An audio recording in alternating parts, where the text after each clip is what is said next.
اللہ تعالیٰ نے انسان کو دفن کا طریقہ سکھانے کے لیے ایک کوے کا انتخاب کیا۔ یہ بات تو آپ سب جانتے ہیں اور قرآن مجید میں بھی موجود ہے، لیکن کیا آپ کو یہ پتا ہے کہ اللہ تبارک و تعالیٰ نے باقی سارے جانوروں کو چھوڑ کر کوے کا ہی انتخاب کیوں کیا؟ سورۃ المائدہ کی آیت نمبر 31 میں اللہ تعالیٰ فرماتے ہیں فَبَعَثَ اللَّهُ غُرَابًا يَبْحَثُ فِي الْأَرْضِ لِيُرِيَهُ كَيْفَ يُوَارِي سَوْءَةَ أَخِيهِ۔ پھر اللہ نے ایک کوہ بھیجا جو زمین کو کریدنے لگا تاکہ اسے دکھائے کہ وہ اپنے بھائی کی میت کو کیسے چھپائے۔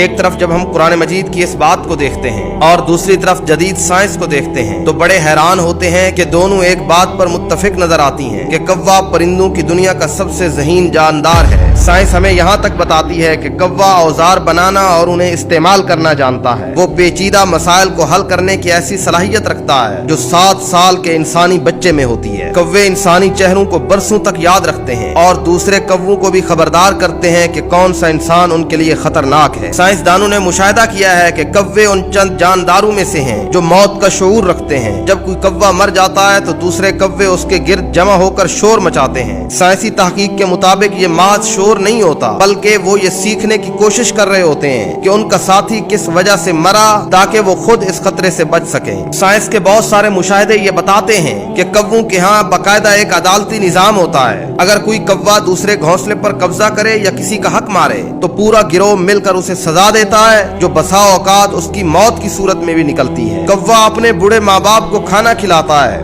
اور ان کا خیال رکھتا ہے جو کہ پرندوں کی دنیا کا ایک نادر رویہ ہے۔ اللہ نے انسان کو جو خود کو بہت بڑا سمجھ رہا تھا ایک چھوٹے سے پرندے کے ذریعے یہ سبق دے کر اس کے تکبر کو خاک میں ملایا۔ کوہ زمین کھود کر جب مٹی ڈالنے لگا تو قابیل پکار اٹھا ہے افسوس کیا میں اس کوے جیسا بھی نہ ہو سکا۔ یعنی کوے نے نہ اسے صرف طریقہ سکھایا بلکہ اس کی کم علمی کا احساس بھی دلایا۔ اللہ تعالیٰ نے کوے کو اس لیے منتخب کیا کیونکہ وہ کائنات کے ایکو سسٹم میں صفائی اور ترتیب کا ماہر ہے۔ آپ نے اس آیت میں غور کیا ہے یہاں اللہ تعالیٰ نے باسا کا لفظ استعمال کیا۔ باسا کا معنی ہوتا ہے بھیجا۔ تو یہ بات سمجھ میں آئی کہ وہ کوہ ایک اللہ کا مقرر کردہ استاد تھا جو قابیل کو اس کی غلطی اور اس کے بعد کا حل دکھانے آیا تھا، وہ خود بخود نہیں آیا۔ یہ واقعہ ہمیں عاجزی سکھاتا ہے۔ انسان جب اپنے تکبر میں حد سے گزر جاتا ہے جیسے قابیل نے قتل کر دیا تو اللہ نے اسے ایک پرندے کے ذریعے یہ احساس دلایا کہ وہ کتنا بے بس ہے، اتنا کہ اسے اپنی میت ٹھکانے لگانے کے لیے بھی ایک کوے کی تقلید کرنی پڑی۔ وہ رب جو ایک پرندے کے ذریعے انسان کی رہنمائی کر سکتا ہے کیا وہ آپ کی زندگی کی الجھنوں کو قرآن کے ذریعے حل نہیں کر سکتا؟ کبھی ایک لفظ، ایک چھوٹی سی نشانی انسان کو بڑی سچائی تک لے جاتی ہے۔ تو رب کے ساتھ جڑے رہو، آپ کا رب کسی بھی پریشانی میں آپ کو اکیلا نہیں چھوڑتا۔